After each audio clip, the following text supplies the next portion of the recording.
కొబ్బరికాయ సాక్షాత్తు శివుడి తల అని మీకు తెలుసా? పరమశివుడు త్రిపురాసుర సంహారం చేసేటప్పుడు ఎంత ప్రయత్నించినా సరే వారిని చంపలేకపోతాడు. వాళ్ల ముగ్గురు ఒక వరుసలోకి రావట్లేదు.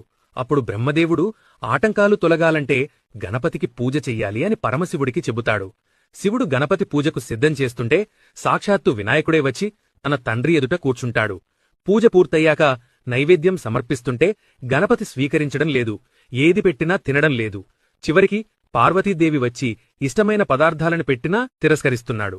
అప్పుడు శివుడు అసహనంతో ఏం కావాలి నాయనా నీకు అని అడిగితే అప్పుడు గణపతి నీ తల పండు సమర్పించు అని అడుగుతాడు. వినాయకుడు నా శిరస్సును అడుగుతున్నాడు అంటే ఏదో మర్మముందని శివుడు గ్రహిస్తాడు. శివుడు ధ్యానంలో కూర్చుని దోసలు పట్టేసరికి ఆయన చేతిలోకి తెల్లగా మెరుస్తూ గుండ్రంగా ఉన్న ఒక పదార్థం ప్రత్యక్షమయ్యింది. పరమేశ్వరుడికి ఉన్న 3 కన్లులాగా ఆ పదార్థంపై 3 కన్లు ఏర్పడ్డాయి. లక్ష్మీనారాయణ శక్తి కూడా అందులో నిక్షిప్తమయ్యింది. శివుడు తలపై ఉన్న గంగమ్మ అందులోకి ప్రవేశించింది. పార్వతీదేవి తినే పదార్థంలాగా అందులోకి ప్రవేశించింది.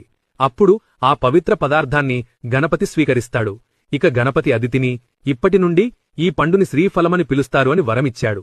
అందువల్ల అప్పటినుండి కొబ్బరికాయ లేకుండా చిన్న పూజ కూడా జరగటంలేదు. వీడియో మీకు నచ్చినట్టు